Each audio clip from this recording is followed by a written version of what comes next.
Alright, here I am. This is it. The last video transmission from this man cave in Canada-stan. until, I don't know, until we get back. We're gone for a while. But I will be doing this while I'm away. I'm probably going to have to miss a couple days here and there, but oh well, whatever. This is it. Last one. So, what do we got? What's going on in the world today? One thing I've been getting pounded on and hammered with is two people in Oregon. Was it Oregon? I think Oregon. Went off into the woods looking for Bigfoot. They never returned, and they were found dead. Allegedly from exposure. They weren't equipped properly to survive if they got stuck or whatever caught in their weather. So, I know there's going to be a lot of people out there. Oh man, no way, Bigfoot did it. Something else did it. A cryptid did it. I'm pretty sure at this stage of the game, when somebody goes missing, especially two people, if they can't find the bodies or a trace of them, then that's when the alarm bells would come up, right? Or if they found the clothing and camp gear all shredded up or something like that, or the door ripped off their truck, whatever, and they're gone, well, there's a red light. But sadly, unfortunately, in this time of year, when people go missing in the winter and they get caught, they unfortunately die quite easily. So it's not that uncommon. And remember, it happened just a couple years ago, back in the old home neighborhood. Two guys are mushroom picking, and they went missing, and they died in an unexpected snow blizzard, I believe. They couldn't find their way out. They decided to try to hike out, and they got caught. And from where they were parked and where they died, I mean, for me, I'd be like, I get out of there easy. But I don't know, maybe not. Maybe they did the wrong thing. Maybe one guy sat and waited. Maybe one guy went this way, one guy got that way. Maybe they got turned around. You get turned around in that timber, you're done. You get wet, you are done. Done like dinner, right? You could be in view of a township somewhere. It doesn't matter. You get wet in the winter and you get caught outside and you can't get heated up and you can't get out. Sadly, you're going to perish. There you go. So I guess if there's any other worries or conspiracies of possibly what really went down, that'll be up to the family members now because they have the bodies, right? They got the bodies. And that's all I got to say about that. Rest their souls. Food delivery update. I'll give this real quick. Sarah and I went and delivered all those meals yesterday. Whew, got her done. And I went again. And tell you what, sometimes you just want to grab these kids and bring them home. You know what I mean? Not to get them away from their family, but you just want to grab them and bring them home. Throw them on a horse. Give them a fishing rod, you know? Anyway, these two little boys, what were they? 6 and 8, I think. And such cute little buggers. And apparently they've got a family friend who's going to help them make a video that they want to make to say thank you to everybody and send it to me. Get ready to get the Kleenex out, right? So there you go. We fed a whole bunch more. And they're all so happy. It's ridiculous. Way to go. Right? Way to go, you guys.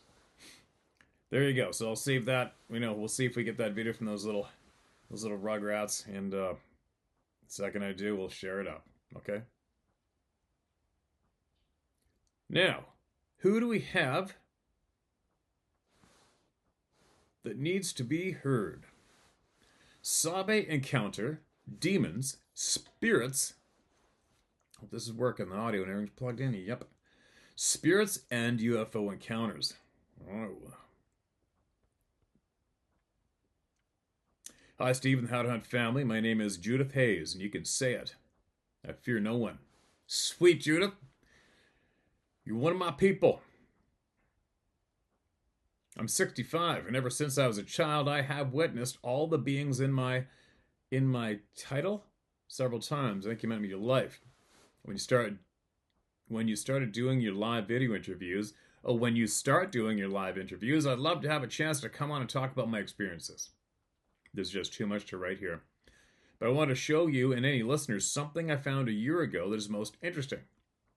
While looking at Michelangelo's frescoes in the Sistine Chapel, I noticed a mural titled "The Last Judgment." The section at the center bottom where he painted a cave entrance, and there's clearly two Sasquatch looking out. I've attached 3 pictures of this.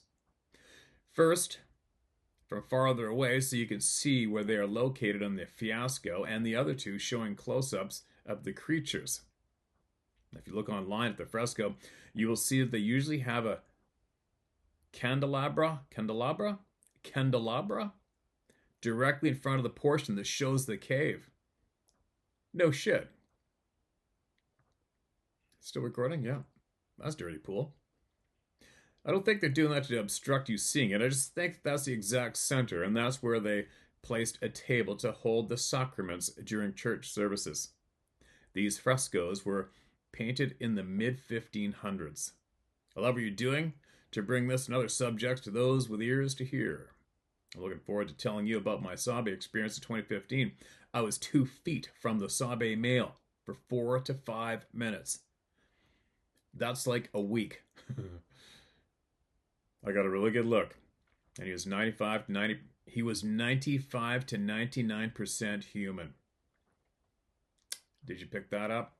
She said, quote, 4 to 5 minutes, 2 feet away from him. And he was 95 to 99% human. I'm in Montgomery County, Tennessee, USA. Take care, all How to Hunt family, and thank you for feeding all those children.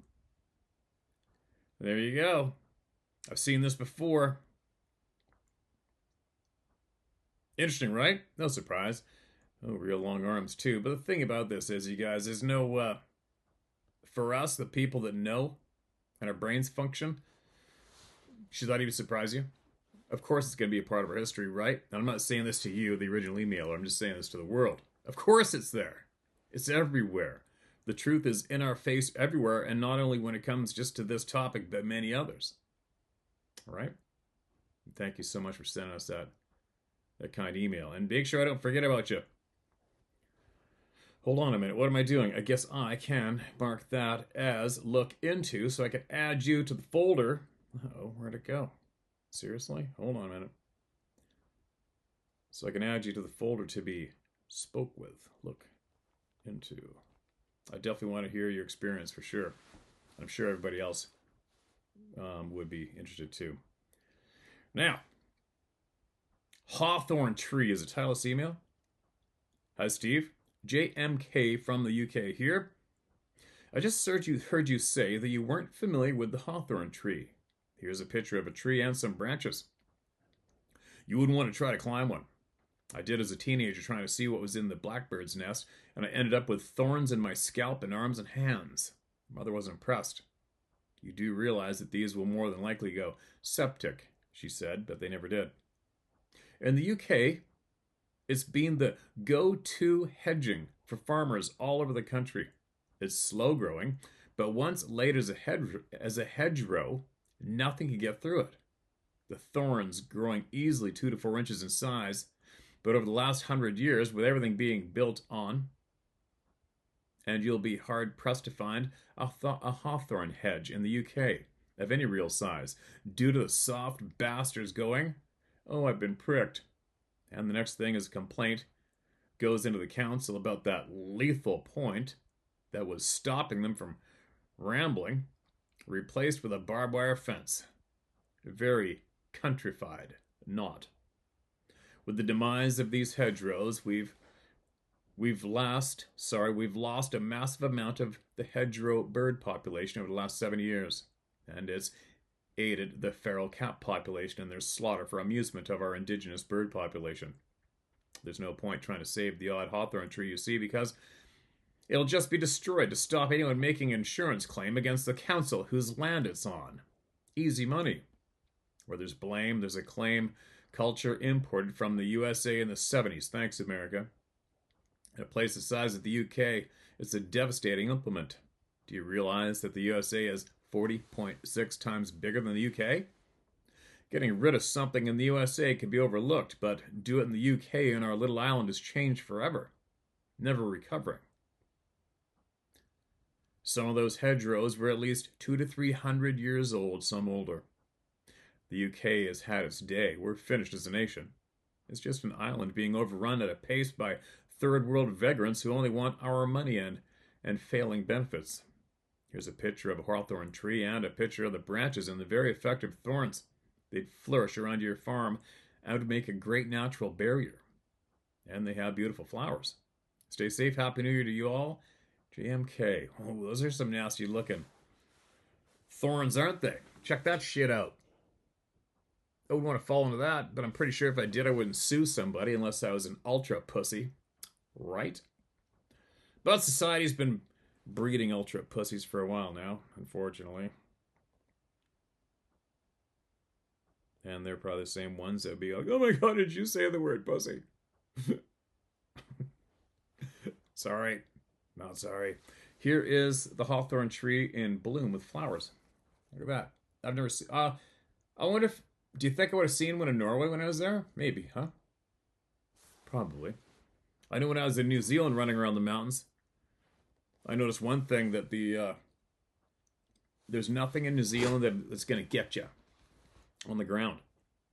You can sleep anywhere on the ground there. You don't even have to think about how you're going to situate your camp. Nothing. You can just throw a sleeping bag down on the ground in New Zealand and go to sleep. There is nothing there that's going to get you.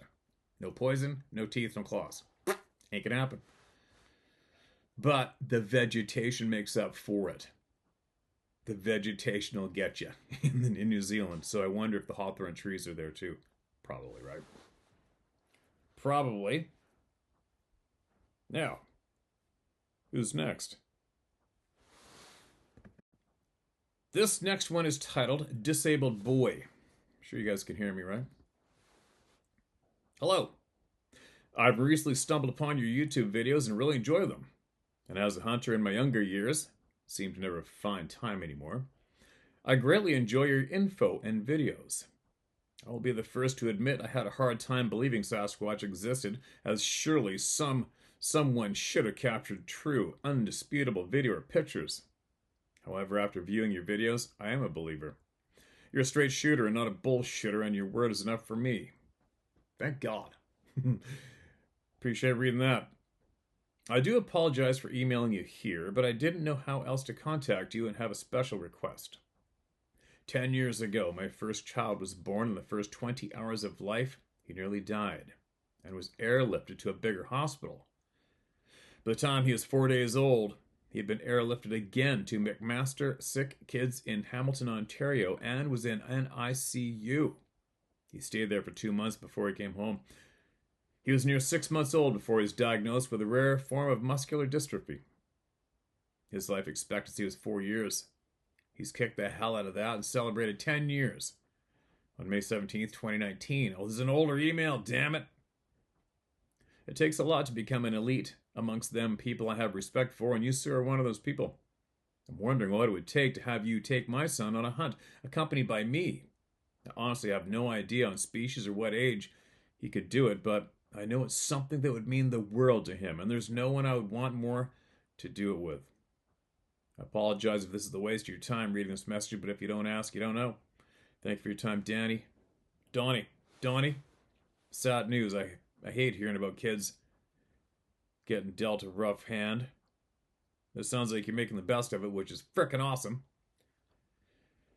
And that could be tough. You're a Canadian? If you're a Canadian, I could possibly do a host hunt thing, and you're limited to certain species in BC. That's a possibility, maybe, and even then, it takes some organizing. I've done it before with some guys who had a TV show. Wished I didn't. And other than that, I don't have a guide outfit area. I've always been the guide. And the guide, I've subcontracted outfitters who hold that guide outfit area. They can sign me on as an assistant guide. Off I go for the hunt, and they pay me. But they are the ones that book and sell the hunts. And unfortunately, in British Columbia, to go that route, it's anywhere from $25,000 US up to $85,000, $90,000. Ouch. You guys want to come fishing with me, then that's another story. So we'll see. If you're still here, please email us back and give us an update on how the little guy's doing, and let him know that I say an absolute shout out and a hello to him, and I hope he's doing well. I appreciate those kind words, sir. All right, this is titled, another one, Mind Speak. Also, don't use my name. All right, I got you. Thanks for saying it right away. Hey, Steve. I've been watching for years, and I've learned a lot. Concerning Sasquatch. Just recently, in August 23, I had an experience with what I can only call Sasquatch mind speak. My wife and I drove to Seneca, South Carolina, to look at some acreage with a nice sized stream on the rear of the property. The property's not cleared, which is what we were looking for. Mostly hardwood trees and some underbrush. It was an old road bed that led to the creek. After walking in about 100 feet, we noticed it had been completely X'd off, with trees that had been broken and not cut. There were still green leaves in the branches. I immediately thought, Sasquatch. I certainly didn't say that because I didn't want to frighten my wife. There was no weird feeling, and somehow it did look normal. As we made our way towards the creek, I started to notice single trees just bent over, most of them 6 to 8 inches in diameter. On our way back to the truck, I stopped walking and heard in my head, my wife and I are thinking of buying this land. I never heard the question, but clearly it wasn't what I was thinking.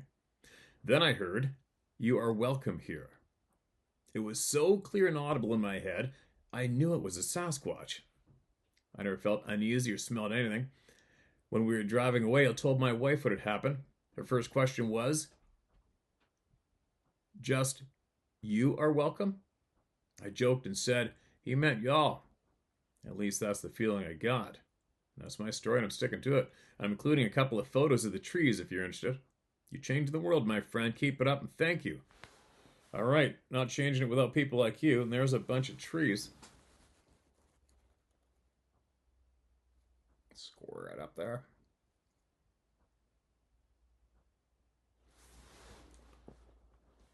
Oops.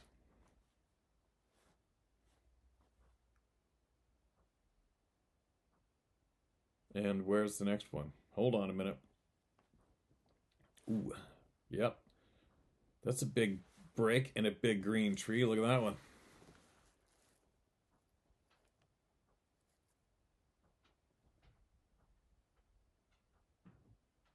And there you go. There you go. You know what's in there. Hold on a minute. I gotta get the dog. All right, here we go. Who's next?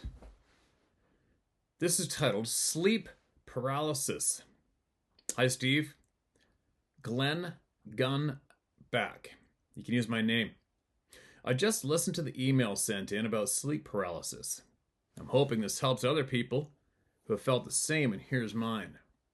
I'm 58 now, and this started about 10 years ago. I was living on the prairies near Medicine Hat, Alberta. One Saturday afternoon, I decided to take a nap, and I was trapped in some sort of dream state. It took everything I had to wake myself. I felt my face and my body at very high temperatures. I only told my girlfriend hours later. The feeling of pure dread. I had no words. I cannot remember the dream. A few months later, it happened again, and this time the girlfriend was in the chair beside the couch I was napping on. When I sat up, eyes bug-eyed.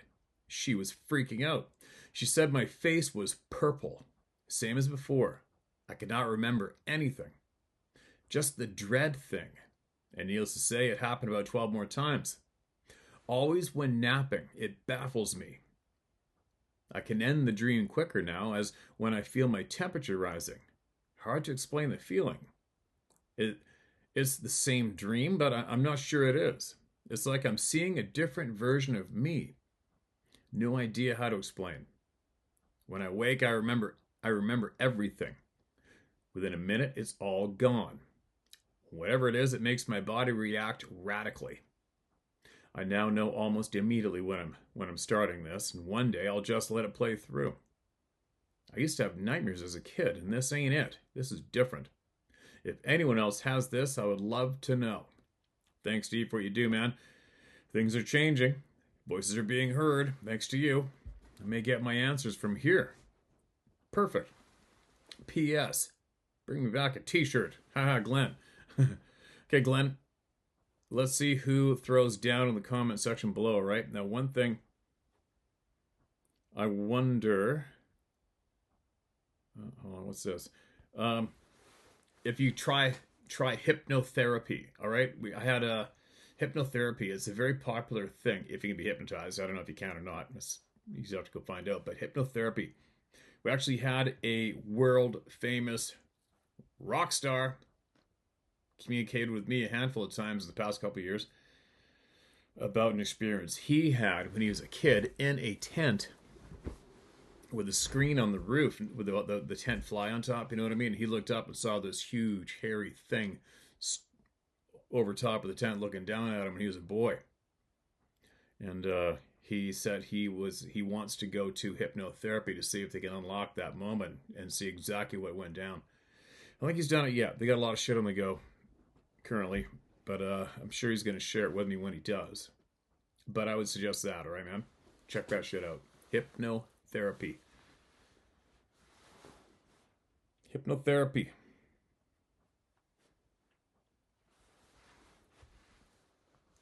November 2024, opening trail cam video. Hi, Steve. My name is Lily Lewis. Yes, you can say it loud and very proud, please.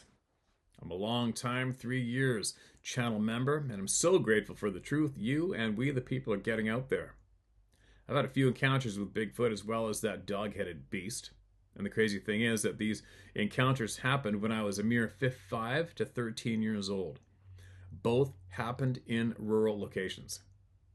The Bigfoot encounters happened in New Hampshire, in an employee living area on a horse track. My dad trained racehorses for a living. The Dogman encounter happened up in the Ortega Canyons, behind a place called Cook's Corner, which is a famous biker bar and grill. I'll send those encounters in when I get more time to sit down and write them out. I need to ask my parents a few questions about the locations and see if they can remember anything else. Your open trail cam video got me thinking about these beings maybe using rocks and sticks or really anything in the area to trigger the trail camera to slide by them, or maybe they detect where they are. I believe they are able to see the IR beams. I heard you mention that as well. Also, that is a rock being thrown very hard and very precise to trigger your trail camera. Epic catch. Oh, that's this November when that thing went rip and go. Yeah, like what the hell was up with that trail cam video, right? That's something else. Isn't it? Well, it's getting a bit long. To the people, keep your hearts, minds, souls, and eyes open at all times. We will get the answers if we all pitch in with a thought or even some theories. The truth is close. So, what puzzle pieces do you personally need to finish your own jigsaw masterpiece? Thank you, Steve and Sarah, for the love and respect you show our fellow people. There are not many of us out there anymore that can be kind and smart. Too many are selfish and foolish. Keep on keeping on with all the love and oh so much respect. Lily Lewis. Okay, appreciate the kind words. Appreciate it in the email.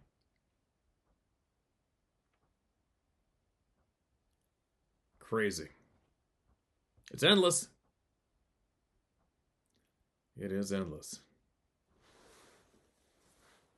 Okay, this next one is titled My Bigfoot Hunting Story. Hi, Steve. Love your YouTube channel. I love your attitude about no BS and not taking shit. That is a lesson I learned early in life, being a short, redheaded guy. Now a 54-year-old that is still short, 5'5". Most people don't get my in-your-face attitude if they give me shit. Never mind.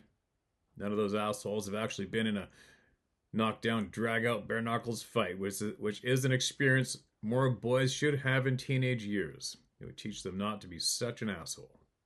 Probably. Anyway, let me tell you, one of my hunting stories is September 27, 2000, the opening day of muzzleloader deer season here in Utah, USA. I was hunting with patched round ball, cap lock replica of a Hawkins 50 cal rifle on the front side of a well-known mountain in Utah, Mount Timpanogos. Timpanogos? You know I'm going to get the pronunciation wrong. There's some huge frickin' mule deer in that state. And elk. There's a rough dirt road that goes around to the front of this mountain, and a great big park at the end of the road to camp in. I set up camp and then headed up the mountain, bushwhacking it through the brush and then through a band of small aspens that grow on the face of the mountain. You know how aspens grow at high elevations where a lot of snow accumulates so the trees don't get big, but they grow really thick together and reach about 15 feet tall, and pushing through them is a big pain in the ass, and you can't do without making a crap load of noise. Well, I made it through the aspens, making all sorts of noise, and started up the face of the mountain. I sat down on a patch of shale to catch my breath and enjoy the view, and I was about 20 feet off the mountain face looking down on the tops of the trees. I heard something coming from my left through the trees. It was traveling the length of the forest, not the width like I had. I could tell it was huge, and I thought it was a moose. I could see the trees swaying as it pushed them aside, but I couldn't see it. And as it got closer, I could tell it was two-legged. I figured it was another hunter, so when it got right in front of me, about 50 feet away, I called out, "Hey, are you another hunter?" It froze and didn't move. Mind you, I was looking down on the canopy of trees that hadn't dropped their leaves yet, so I couldn't see it. I called out again and again, and it didn't move at all. I glassed and glassed, looking for eyes, ears, anything, but I couldn't see a thing. And after about 15 minutes, I got up and hiked up the mountain to where I knew the bucks were. I didn't think anything of it. I came back down the same way and noticed someone else camped by my truck. When I got down, I found the other camper was a friend of mine, and I asked him if he had been in those trees earlier, and he had not. We were the only ones in the area. I knew this because being up on the mountain, I could see the road in every campsite. I never really thought about the incident until years later. I know when it happened because I know it was the opening day of the hunt and what year it was, because that was the first year I hunted with that cap-lock rifle. It was only years later that I got talking to others about the area and heard about how many sightings and incidents there had been there, that I realized what it probably was. I know it wasn't a person. No person could have pushed through that much timber making that much noise to not respond when someone else called out during a hunt. If someone had called out to me, I would have responded to make sure that dumbass didn't shoot at me. You talk all the time about those guys who laugh at those of us that know these things exist until they see one, and then they don't want to go back into the woods ever again. I've known these things exist since I was a kid. My grandfather found tracks when hunting once. My father found tracks and scat. And I have a brother who found a big track line one time in the snow, and a brother-in-law that found a nest in the middle of nowhere, Montana. I've had rocks thrown at me when I knew it wasn't from a person, and I've heard wood knocking. I've never been afraid of going in and coming out in the dark because I know they're just a part of the forest like bears and cats are. I'm way more afraid of moose than I am of bears and cats, but when guys that think this is all bullshit get confronted with reality and they piss their pants, they can't deal with it. I love how you have really been pointing out lately that the issue isn't are they out there? The issue is why won't the government tell us what they are? That's the mystery. Attached a picture of Mount Timpanogos. I hope I pronounced it. You probably laughed at the way I read that. Timpanogos. Timpanogos. Timpanogos. Timpanogos. From where I was camped when this happened. Thank you, man. Thomas W. Mitchell. Uh-oh. Did you say to use your name? Didn't say not to. Okay, man. Appreciate that email. And that's some wicked country. I could sit up on that slope with a spot and scope and a pair of binoculars for days easily. Check it out. Beautiful area. Don't you think? Sweet. Good luck to you out there, man. Keep us updated too, eh? Will you? Keep us updated. All right, this next one is titled Van Isle Sasquatch. That means Vancouver Island, which means out in the backyard again. Here we go. Hello, Steve. My name is Tara.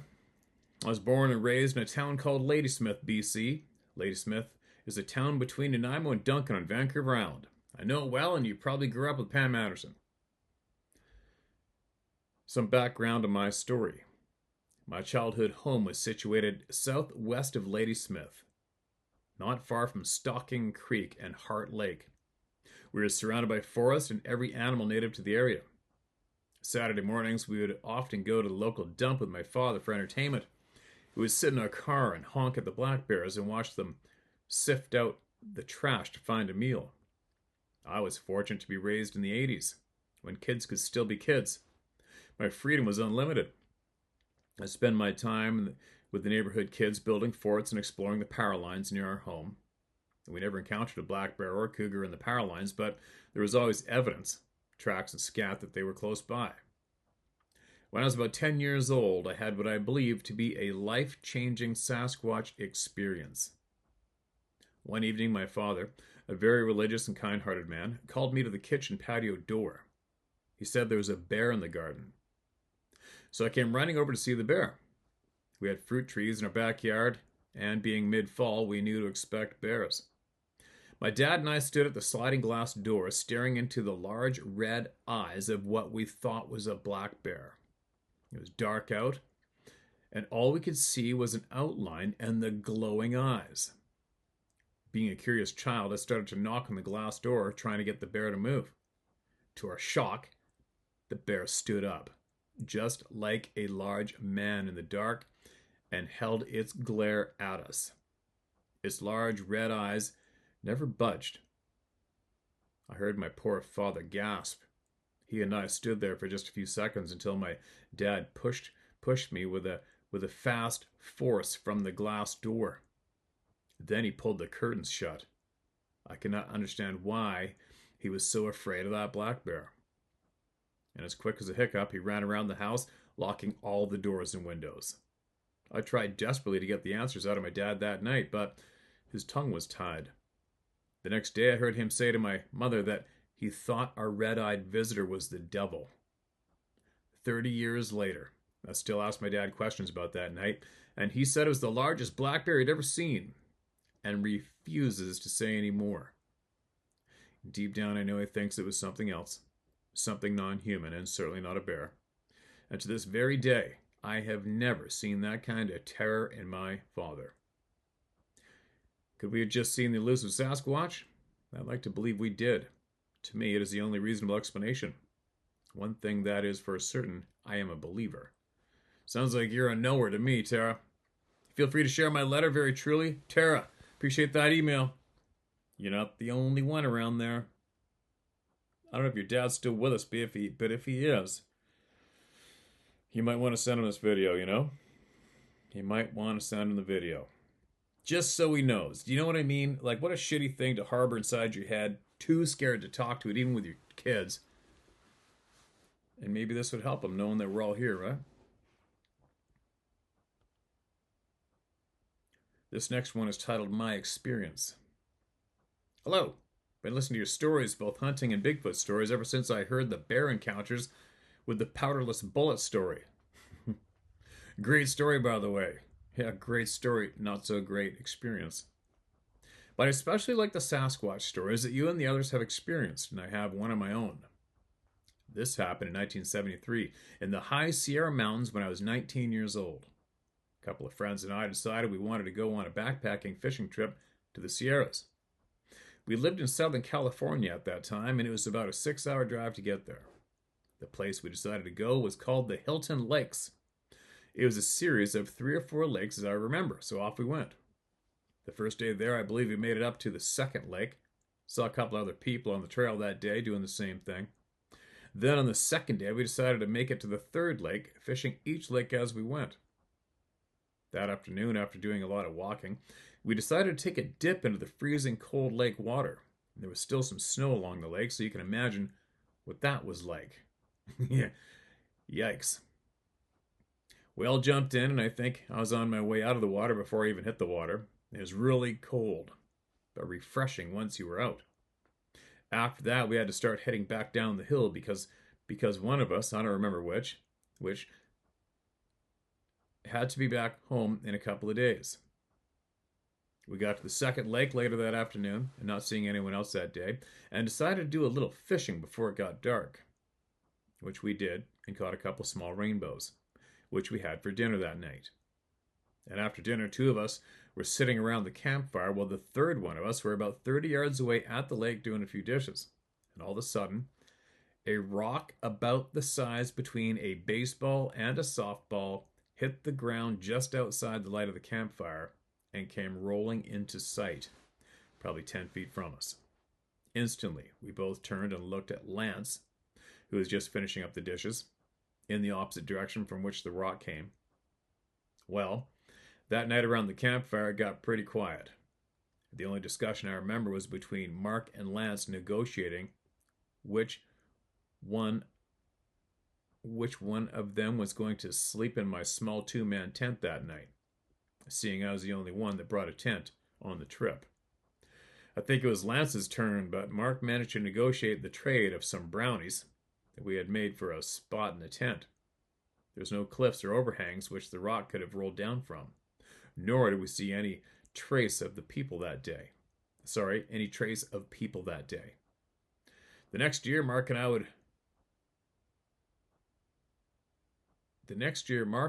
would up moving to Mammoth Lakes, not far from the place we backpacked. I think he probably meant ended up moving to Mammoth Lakes, not far from the place we had backpacked. Loved it up there and did a lot of fishing, backpacking, and skiing, and I moved back to Southern California the next year, but my friend lived up there for 30 years before moving to San Diego. Not only a convincing story of Bigfoot, but I've never forgotten it, especially later in life, finding out that the rock throwing was a common thing that happens. I've attached a couple of pictures of us in Glendale, California, getting ready for the trip many years ago. Best regards, Jim Hastings. Look at that throwback in time photo. Hold on a minute. Let me get this zoomed in. Look at that. There they are. Primed and ready to go. Old school. Hey? Old school. This old frame pack's huge thing of foam. Cool. One more. He's sent a few, but you get the gist of it. That's old school gear there, huh? Yeah, and I think you know what it was that threw that rock, right?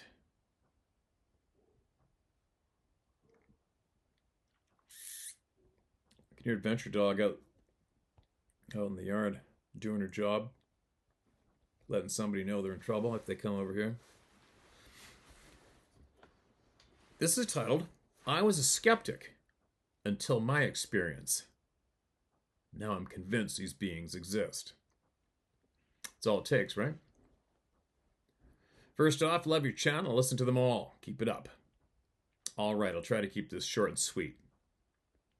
I'm 27 years old and an avid hunter all my life, hunting anything from pheasant and whitetail in the Midwest to elk hunts in the Rockies, having close encounters of grizzlies, moose, and elk along the way.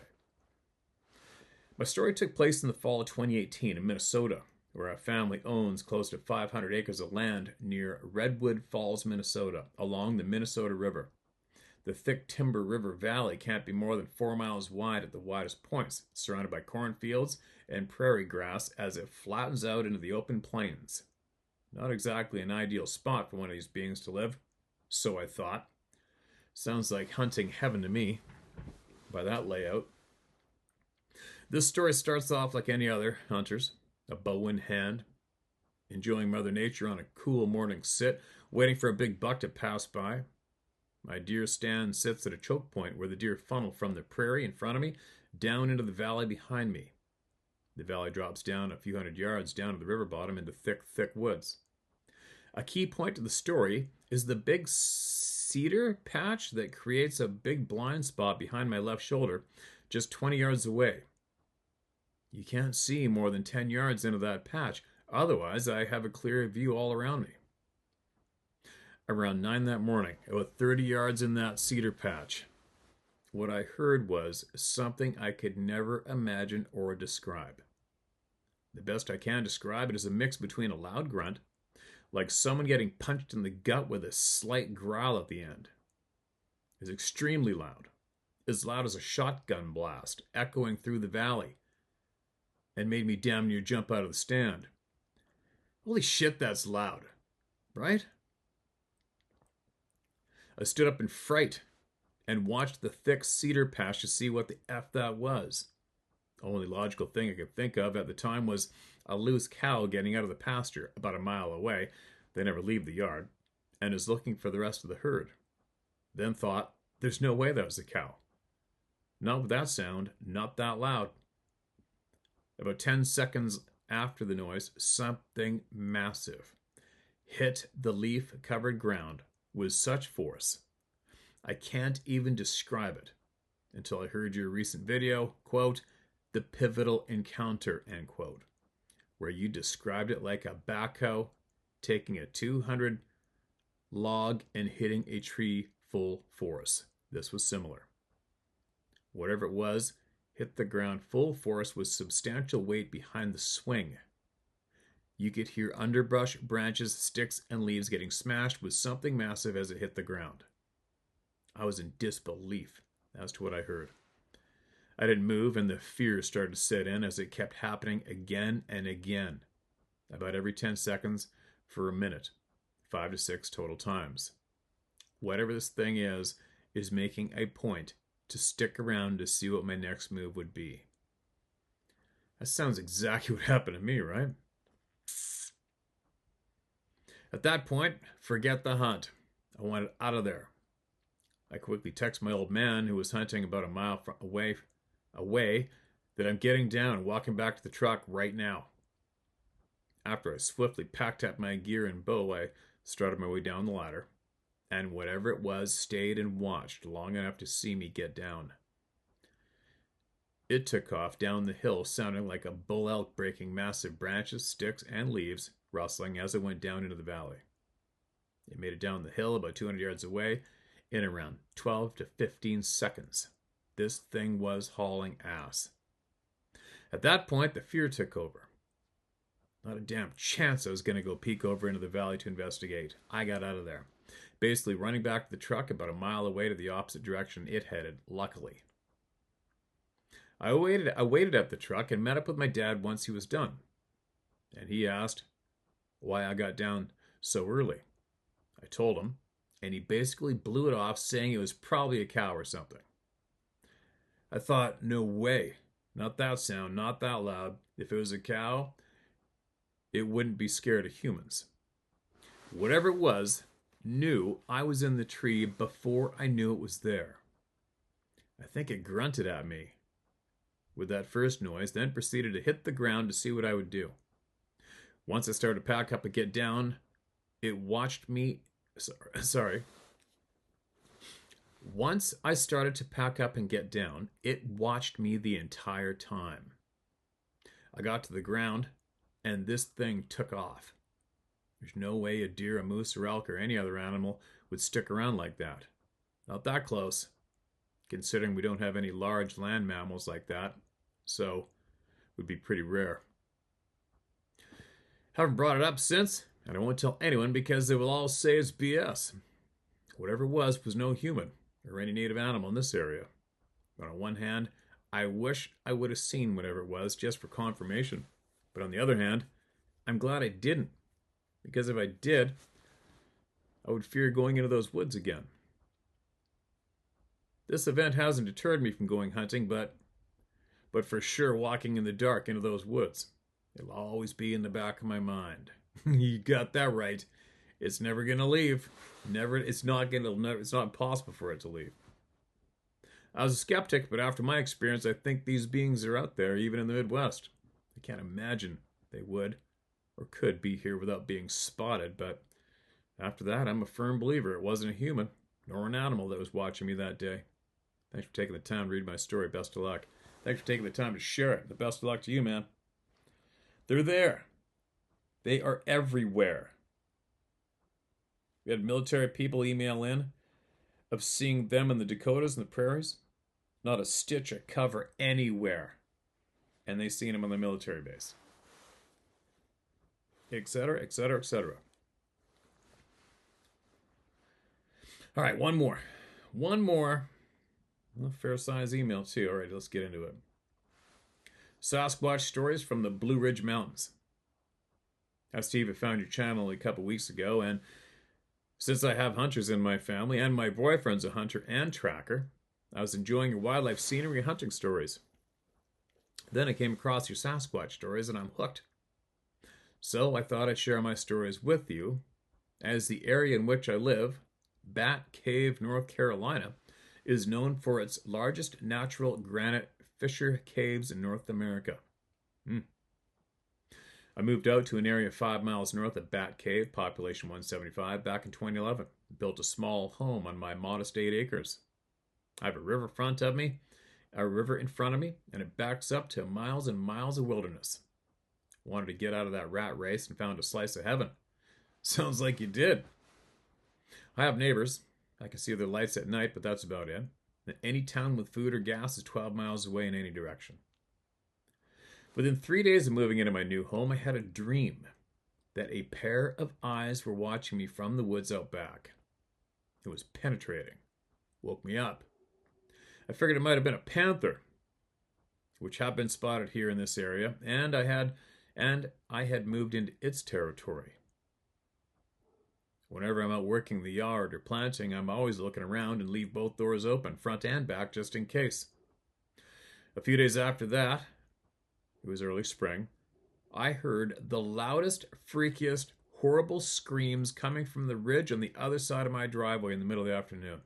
It sounded as if someone was being murdered or killed, like a woman screaming for several seconds, maybe longer. I chalked it up to panthers mating. You know the sound. No, I don't. Hold on a minute. All right.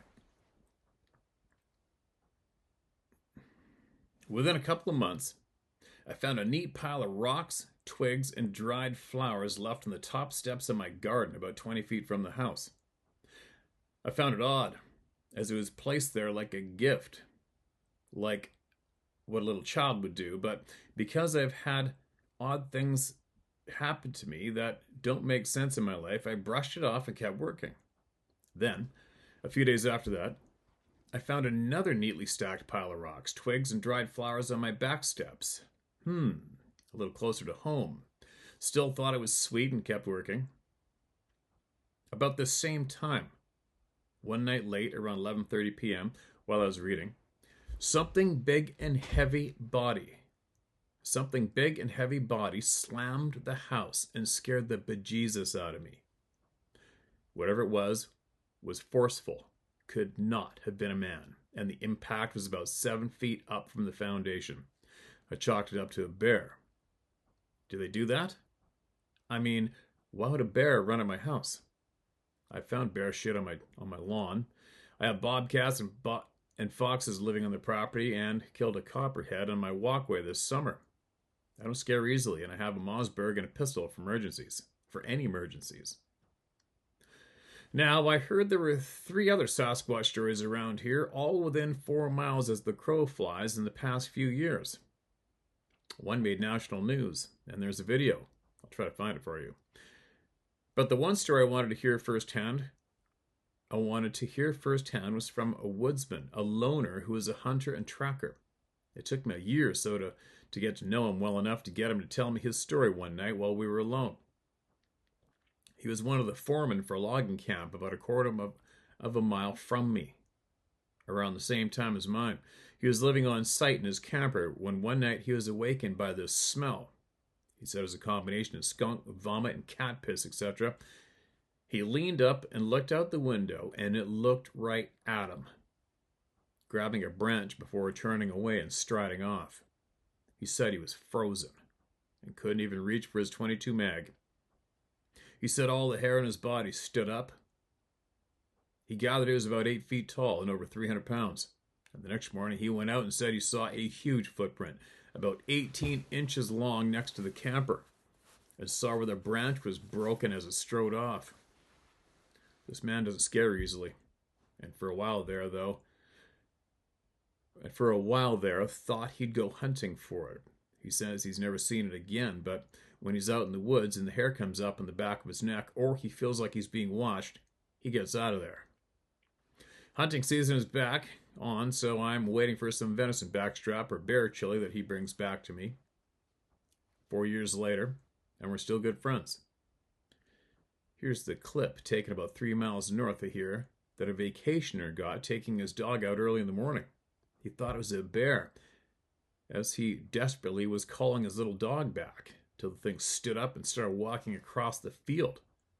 The original clip has been taken down, but you can still see it here at 2nd 35 with the mailboxes and the dog barking. Hope you enjoyed our stories. They're real. Lindy Tucker. Oh, I believe you, Lindy. Now, is this link even going to go somewhere? Festival kicking off in news. County this weekend. The big draw, Bigfoot. NBC's Charlotte's Brooke Katz is live at 5 to show us what this is all about. Hey, Brooke. Hey, Sarah, and this festival is happening in downtown Marion. That's about 36 miles to the east of Asheville, and it's going to have all the trappings of your typical street fair: food, vendors, bounce houses for the kids. But this is all about Bigfoot. So how about a little calling contest, or maybe even a little wood knocking? A Sasquatch celebration in the mountains of western North Carolina. This Saturday, Main Street in Marion turns into a bash all about Bigfoot. The man behind the festival, it was the closest I've ever been. A local expert with a close encounter of his own. It was huge. It was on 2 legs. It was bipedal. The hair on the head and the body was real stringy and matted. There was no hair on the face, and the nose was flat. You could almost see up its nostrils. John Bruner documents sightings across the country and runs the Bigfoot 911 Facebook group. For centuries, trackers have been trying to trap the elusive creature. We've seen footprints, photos, and shaky video. This new festival expected to be the biggest in the eastern U.S., attracting enthusiasts from around the country. And it's more than just Yeti-themed knickknacks. There's knocking. A way Sasquatches are thought to communicate. And of course, a Bigfoot calling contest. In case you don't know what that sounds like, here it is. All right, we got the picture. I'm gonna have to work on my... There you go. All right, thanks, Brooke. All right, there you go. You got the picture. Thanks for sharing that. I've seen that clip before. Seems legit to me. Seems legit to me. Anyway, all right, time to go on that note. Out of here. Out of here. Out of here. 3 plane crashes yesterday. One of them crashed where we stop in our layover and originated from where we're going to. Unfortunate, but it's what it is. What do you do, right? What do you do? Those poor souls that crashed. Imagine being, it's bad enough just to hear about it, witness it, and see all the sadness and the chaos, loss of life when it shouldn't have been. But, man, imagine being at that airport waiting for your flight and seeing that go down.